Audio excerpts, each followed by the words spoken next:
Well, hello, dear viewer, and welcome to another Kepler Live. Today we have Kevin Smith, a humanities teacher on our platform. Welcome, Kevin. Thank you. So you are teaching 4 courses, a busy slate this coming fall.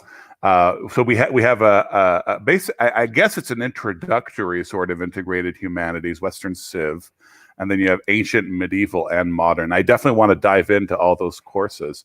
Great. But before we do that, let's get to know the man, the myth, the legend.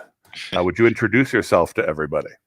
Sure. Thank you. And as is stated, my name's Kevin Smith. My wife, Ashley, and I have been married for 4 years. We've got a 2-year-old in tow who tries to rule the roost, and we try to make sure that she doesn't actually take full control of everything. We currently live in Washington State, but we're actually heading out to Idaho here shortly. My background as far as teaching, education, my degrees are in Bible theology, church history, things of that nature. And I've experience in pastoral ministry, experience teaching in the traditional school setting, classical Christian schools, as well as some online teaching experience also. So I'm trying to see if I can weave these various pieces together into a class like this, while also remembering some of the lighter things in life. For example, myself, I'm a huge baseball fan, so not having baseball right now there's a void. There's something is missing, and it just gets filled with more books, I suppose. But so Well, that's I'm about me. Okay, cool. I'm feeling a basketball void, which I don't know if that's something you'll be sympathetic toward, but Yes, yeah. yeah, it's an odd time, certainly. Now you mentioned weaving, so I wonder if you could just give us a few words. This is a topic I want to come back to in depth, Okay. but I wonder if you could talk a little bit, just introduce the idea of the value of integrating all things in one's education, because all of your courses are integrated humanities courses, and we'll talk about what that means technically in a moment. But yeah, could you talk a little bit about that? Yeah, certainly. So a passage of scripture that comes to mind for me is from Psalm 24. The earth is the Lord's and the fullness thereof.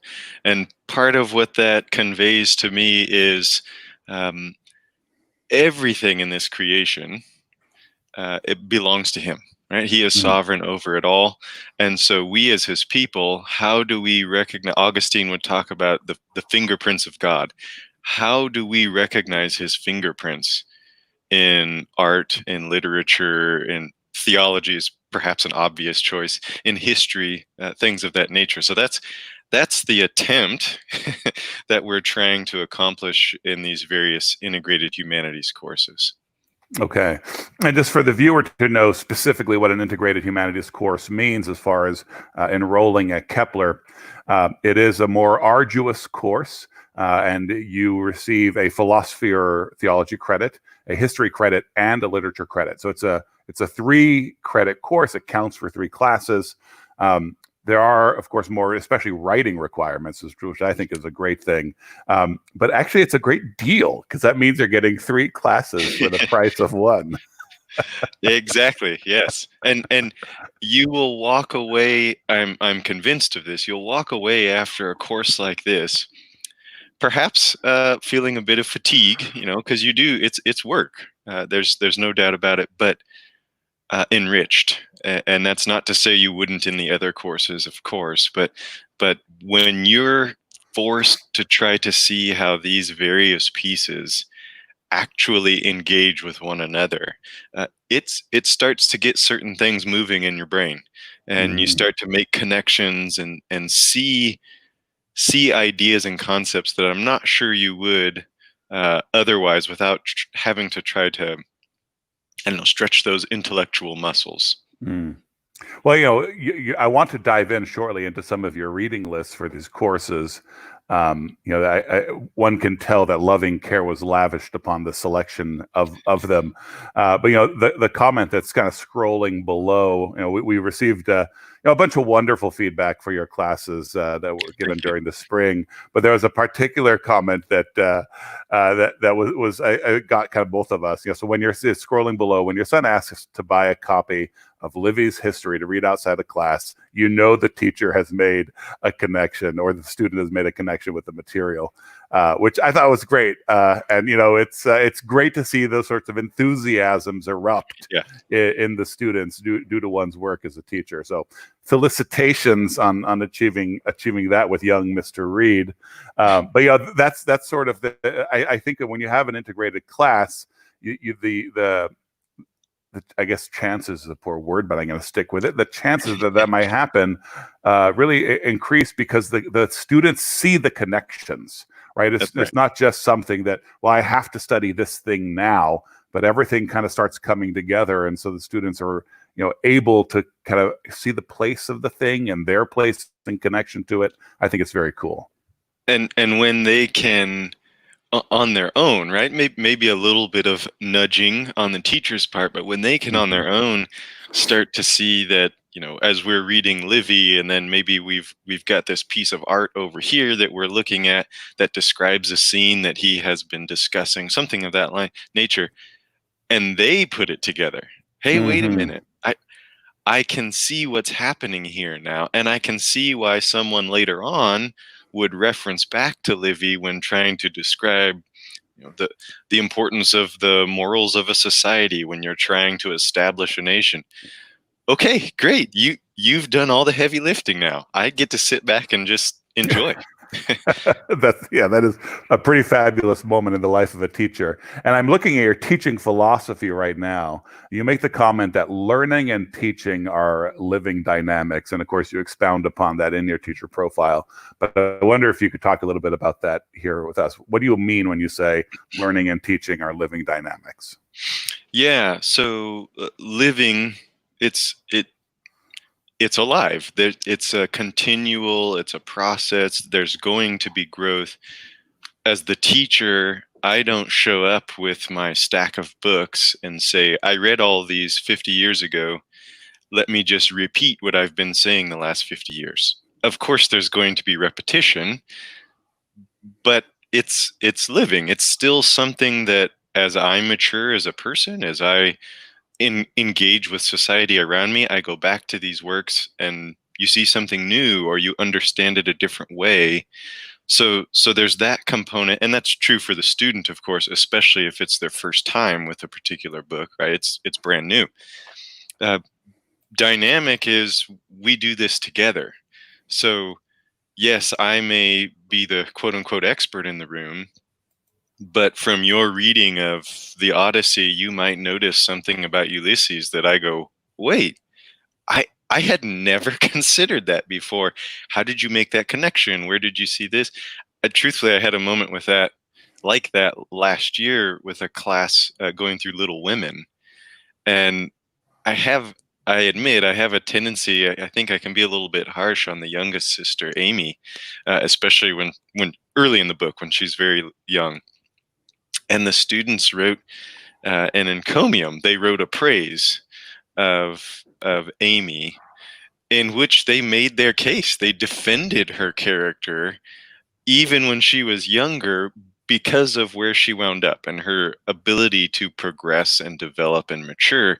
I hadn't really given her that due, right? So there I was, almost roles reversed. Right? I was learning from the student. The students were convincing you. That's well, they at least gave it a good effort.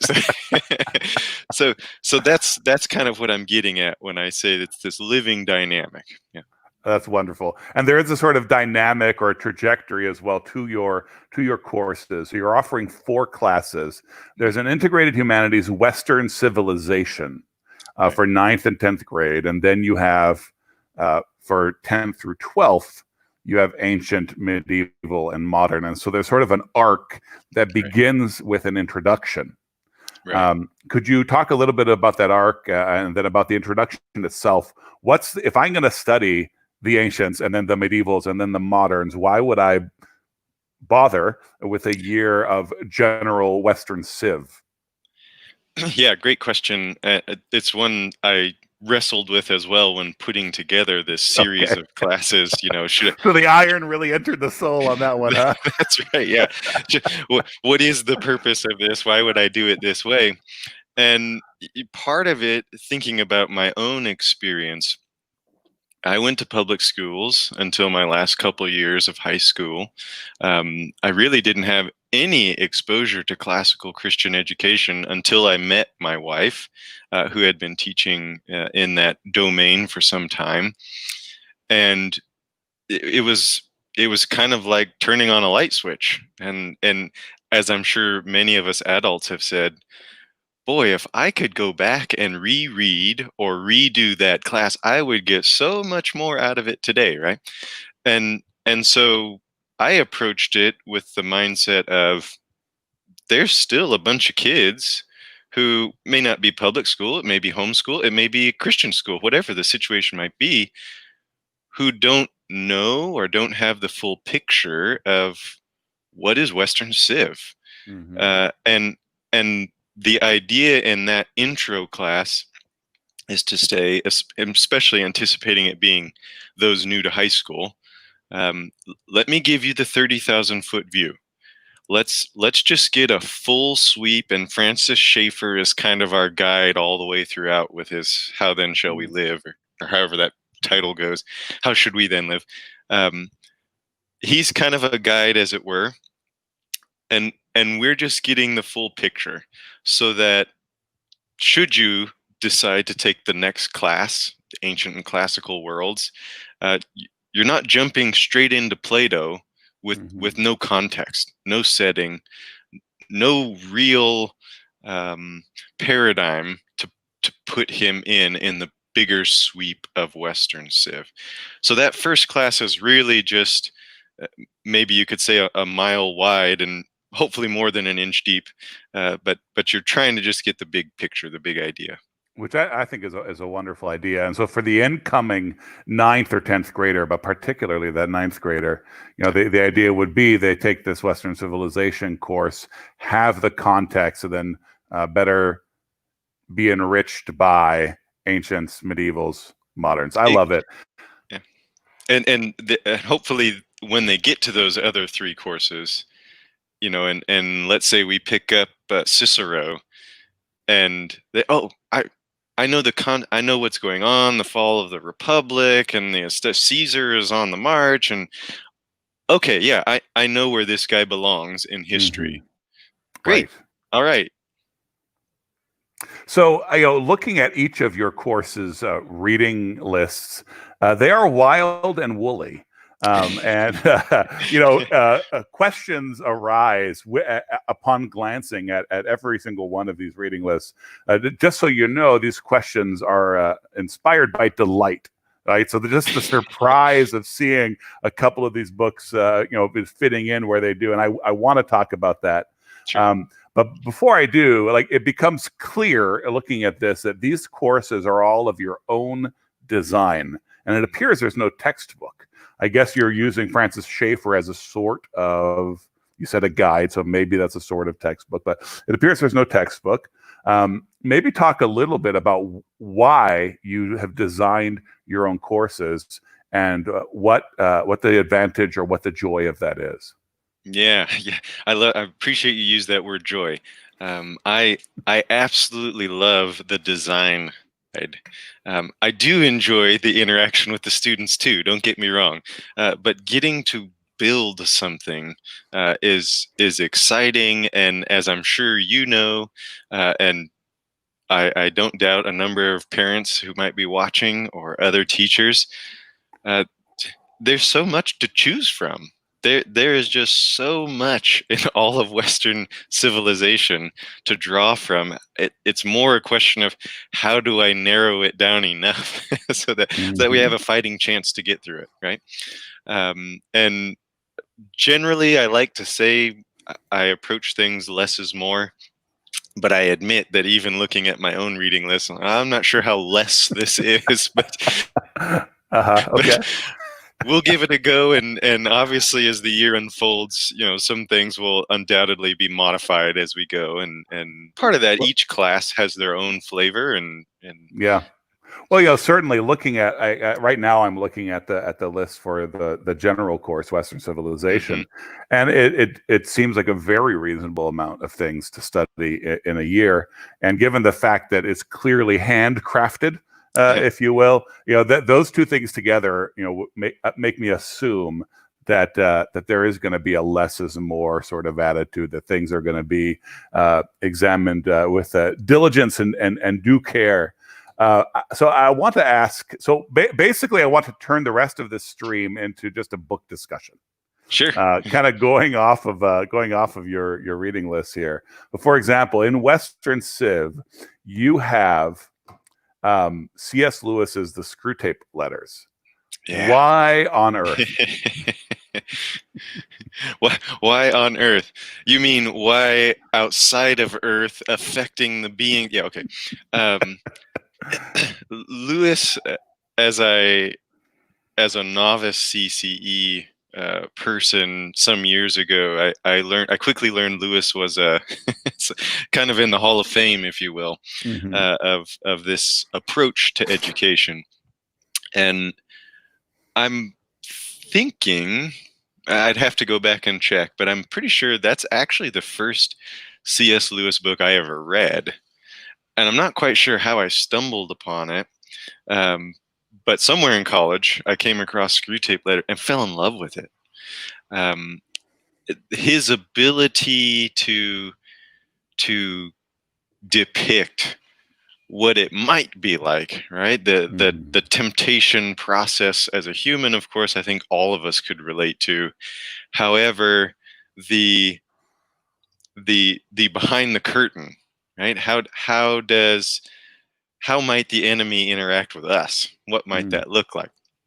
Right? And of course he says in his intro or whatever, like, this is don't quote me on this, right? Don't take this too literally, but this is an attempt at doing that. So why do I include it in a class like this? Well, it comes at the end of the class. So we'll just have finished Animal Farm, one of my favorite books. We're wrapping up this time period of World War II. And so, one of the ways this kind of connects to your previous question, as far as why designing these courses, one of the things I try to do is highlight key themes. Hmm. And so, while we may have 20 texts that we work with in part or in full, there are going to be certain themes that are the threads that carry us throughout. There's so much to get from any number of these books. Let's just focus on a few things, develop these tools so that when you become old and gray and you go back to these books, you're equipped to do it and draw more out of it. Screwtape Letters to me just seemed like a fitting cap to this sequence of events of we've wrapped up World War One, World War Two, a total change in how society interacts with one another, Hmm. how they deal with conflict, major conflict. What about in the spiritual domain? What does it look like when there's internal strife? What does it look like when there's tension between believers? How does that play itself out? That's kind of some of the ideas I'm trying to draw out in a relatively lighthearted text, right? Right. Obviously the subject But matter is serious, but you're it's right. It is lighthearted. Yeah. yeah. So, reminding the parents that in an integrated humanities course, this is not just, I think it's actually the thing that can often dominate us as we look at any reading list for an integrated humanities course, or even seeing a series of these classes, because they're labeled historically, we start tending into like thinking of it as a history class, but it's not a history class, right? It's history and literature and philosophy. And So, mhm. and the hope is that as the love and care put into the reading list tries to strike the balance of, there's bound to be history, obviously, but how do I make sure? And I'm a bit of a history geek, so Mhm. I'd end up just a bunch of history books, and we'd go with it. Okay, how do we find the balance so that we also weave in Shakespeare when we're learning about Julius Caesar, so that there's something that tells us, okay, we're still learning about a specific time period, but there's a variety of ways to do that. Right. Well, your history geekiness does come out a little bit more in the ancient Yeah. course, and there are many of the old classics, right? So Nicomachean Ethics is in there, Meditations, Marcus Aurelius, the Aeneid, of course. So you have a couple of selections there that I'd love for you to talk about: the Jewish War, Josephus, and then the Annals by Tacitus. Yeah. Could you Yeah. talk about those? Yeah, certainly. So Josephus is a text that obviously I think there's some importance to it to have included it in the list. I'm not sure he necessarily, I don't know if the recognition is the right word, but necessarily gets the recognition of having a role in the development of Western Civ pre-college. If you take Western Civ type courses in college, I would imagine you're going to stumble upon him at some point. Yes. Certainly, if you do any sort of biblical studies of the New Testament era, something like that. So the reason I include it here is we're certainly not reading the whole of the Jewish wars, partly for time, but also I don't want to burden the student with material that you might get lost in the weeds, if you will. But we need to know this exists. Here is a Jewish thinker who gives us a certain insight, a certain perspective in what's going on at that time period. So how does Jerusalem fall? What does that look like from his perspective? That's going to be the focus that we take in that particular book. So getting a different view on a story we probably at least are familiar with, the year 70 and what happens to Jerusalem. That's why I include him. Your other question, the Annals, right? Right. So Tacitus, I think he does, one of the themes in that course will be virtue or morality. And I think he does a marvelous job of depicting the relationship between a society's morals and their rise and fall, their outcome, which I think any of us immediately can see how that may relate to our own day, right? Not just because we happen to live, well, those of you who do live in America, but any person of any country at any time can draw from this work and say, wait a minute, what is the character of our people?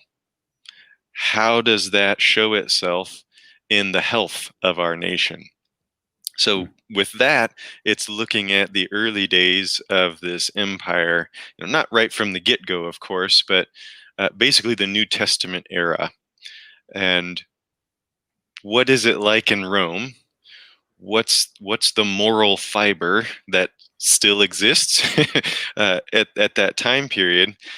And inevitably, we're going to be asking questions. All of these classes, we weave in scripture throughout. So inevitably, we're going to be asking the coupled question of, what about guys like Paul? He's writing during this time. What are the character traits, the virtues that he's calling out to believers? How does that relate to what Tacitus is seeing at that time in the empire?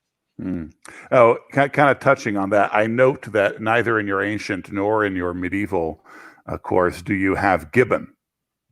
Yeah. Is there a particular reason for that? By the way, just so you know, not a hostile interviewer in this case. I also would not include Gibbon, but I wonder what your rationale is. Yeah. I don't know if I have a deep philosophical response more than there's just so much to draw from, and I try as best as I can. And this may be something that as the years go by I would tweak, but I'm trying as best as I can to give the students the primary. These are the people who were there and these are their thoughts about it. Now, it's not exact, it's not all the time, but Gibbon has his own perspective, his own view of the rise and fall of Rome, and there's something to it. But that could be its own class, right? Yes. of Yeah, just yeah. studying Gibbon. So. And it is, as a Christian, I sometimes find it a little distasteful to read him because he does seem to delight more than is scholarly in the death of the martyrs. Yes, yeah. that is, yeah. Anyway, I'm really glad that you talked about using contemporaries, because this is where I turn into a hostile interviewer. So gird your loins.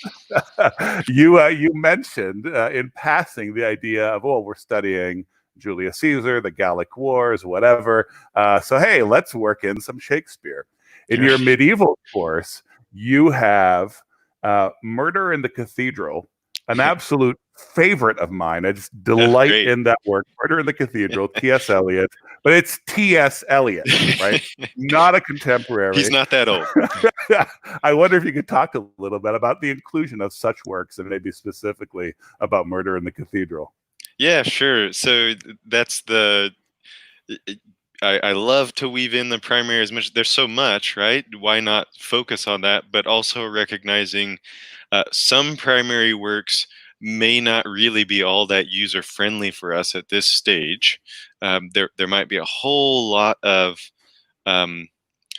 backfilling that needs to be done that typically will show itself in a college level class, right? So when we study work X, there's all sorts of buildup to being able to handle that material. That is not a shot across the bow at the high school students. Don't take that the wrong way. And actually, if you'll allow me to interrupt, I'll just mention to the viewer that Mr. Smith is an experienced college level teacher. So this is not just him thinking, okay, well, when high school ends, someone else takes over. This is something you do. Right. So thank you. I appreciate your saying that. So here we've got a book like Murder in the Cathedral about the execution, as it were, of Becket, and how do we get to that story? How do we tell this story? And reminding myself, this isn't just a history class, Kevin. You've got to be able to incorporate other pieces so that the student who maybe says, I'll get through these history books because I know there's a poem coming up. All right, how do I make sure I keep them engaged with me? And T.S. Eliot, it sounds like you allude to, he tells the story. He tells the story. He does it in an accurate way, and he also does it in a literary way, right? He paints a picture, if I could say it that way, versus simply recounting the facts, right? Well, these guys showed up and he knelt here and they whacked there, and that's what happened. Right. Here, let me paint the picture, though that may not be the most beautiful picture ever. I think he does just such a marvelous job and stays true to the event itself that, okay, let's sneak that piece in here in an attempt to also round out this integrated approach. Right.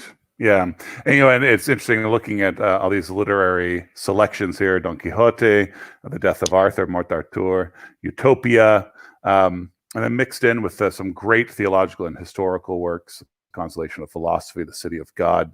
I do note here, though, that you have The Conquest of Constantinople by Villard-Douin, a work I'm not familiar with. Could you talk a little bit about that? Because just the idea of studying that specific thing is, it catches me. Sure.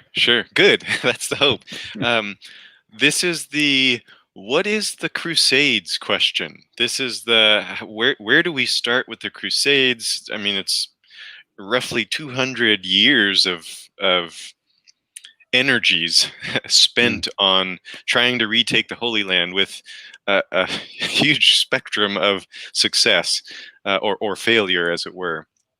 And where do you start with an event like that, or really a combination of events? And This was actually one that you said the name better than I ever could, so I won't even give it a go here. But this was one that I actually this was one that As soon as you said that, I was like, Daniel's going to say something. Oh, uh-oh. Well, we have just lost our star guest, Mr. Kevin G. Smith, but I'm sure that he'll be back shortly. Yes. Anyway, yeah. Hey, here we go. Boom. Hey, there you are. Sorry, I think I got the boot. I saw Daniel made his shot at you, and then poof, I disappear. Yes. Whatever you were going to say was probably inappropriate. I'm sorry. I don't know what happened. No, that's okay. It's probably on my end. But your question about that particular text is me trying to say, okay, students, if we had to boil down the Crusades into one particular, let's just get a sampling of what this must have been like. Let's see if we can tackle someone who was there. That is their own reflections on it, their recounting. So this is me saying, here's a man who participated in what some would argue maybe was the biggest debacle of the sequence of crusades, where Christians slaughter fellow Christians. He presents the account in a rather fair-handed way. So it's not sensation. It's certainly not like the media of today. It is not a sensationalization of what happened. He gives great insight into the geography, right? How did we get here? What did it look like? What did we need to accomplish to do these things? The motives. Why were we even here to begin with? Well, this king needed this help, and then that king needed that help. And lo and behold, we wound up here, even though we were supposed to go over there, right? And here we are at a sister city, as it were, and for one reason or another, trying to put a guy back on the throne, we end up slaughtering fellow Christians. Now, a theme that we're going to draw out there is conflict, in particular within the household. What's our Matthew principle here? Did any of these people slow down long enough to consider how do we actually bring reconciliation here?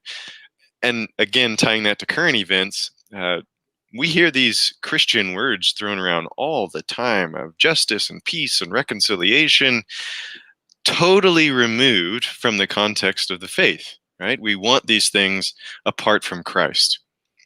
Can you do it? I would argue no. What would it look like here in history? Might this be an example of claiming that we're pursuing these supposed virtues, but you've removed Christ from the center? What are you left with? Right? Yeah. A pile of burning. Right?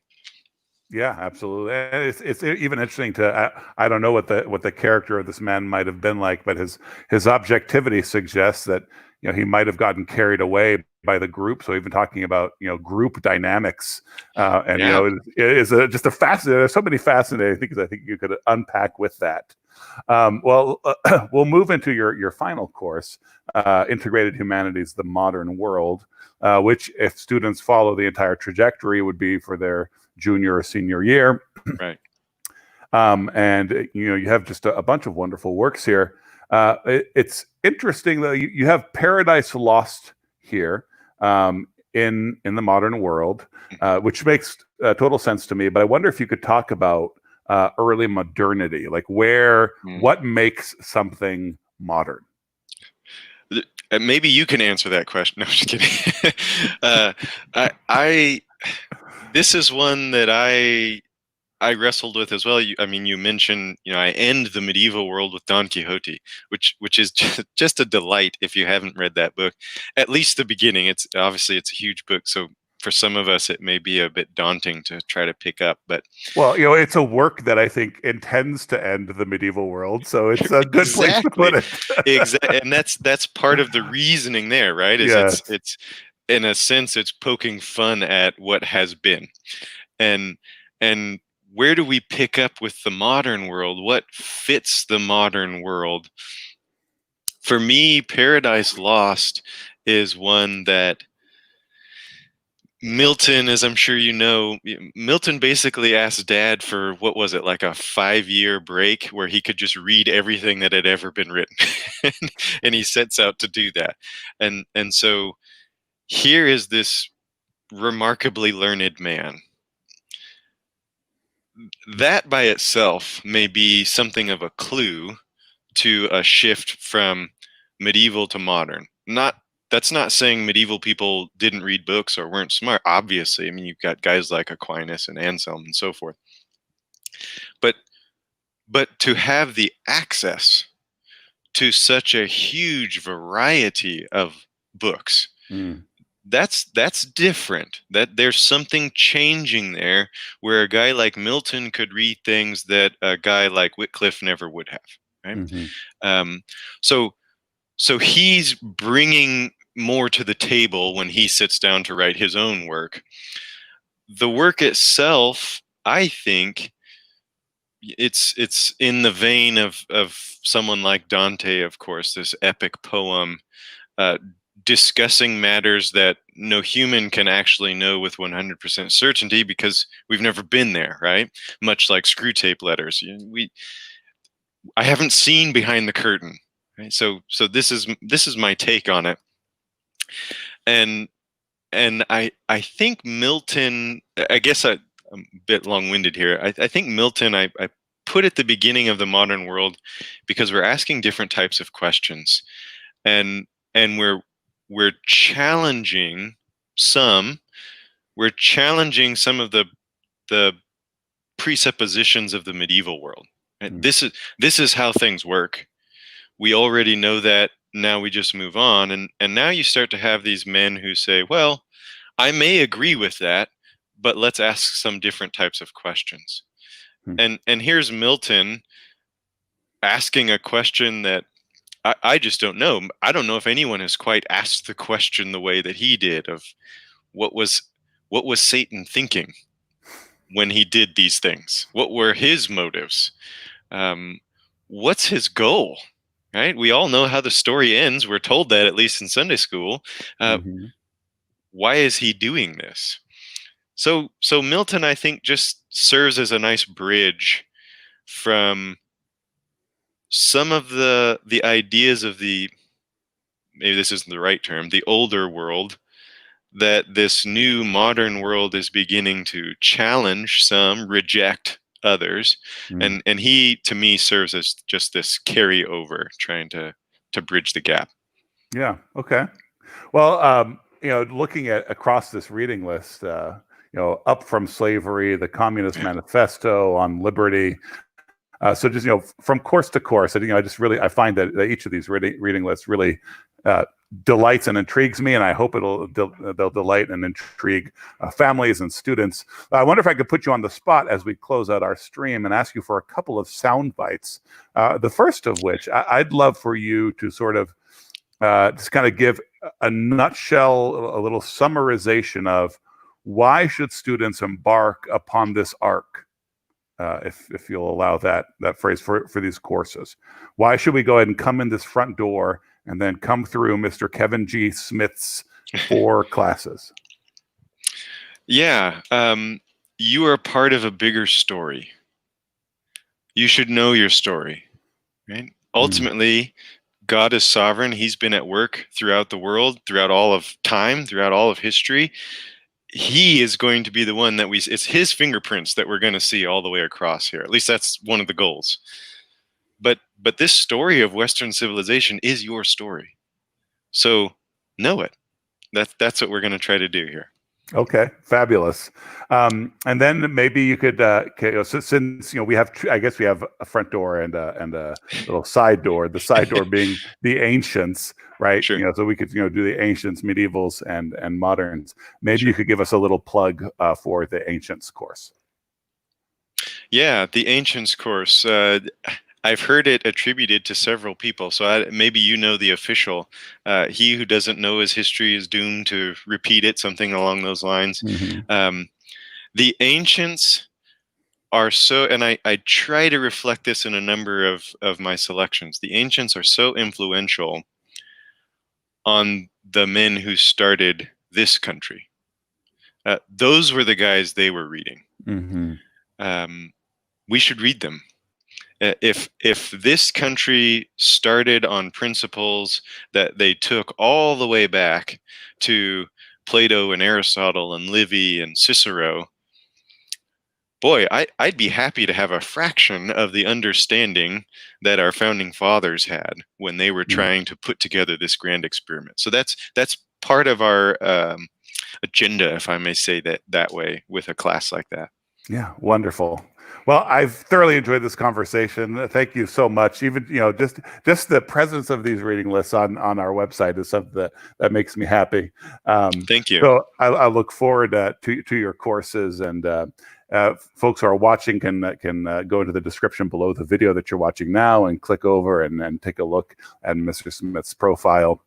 Thanks so much for being here. I appreciate your time. Thanks for the opportunity. Take care. Now, do feel free to hang out, and we can debrief a little bit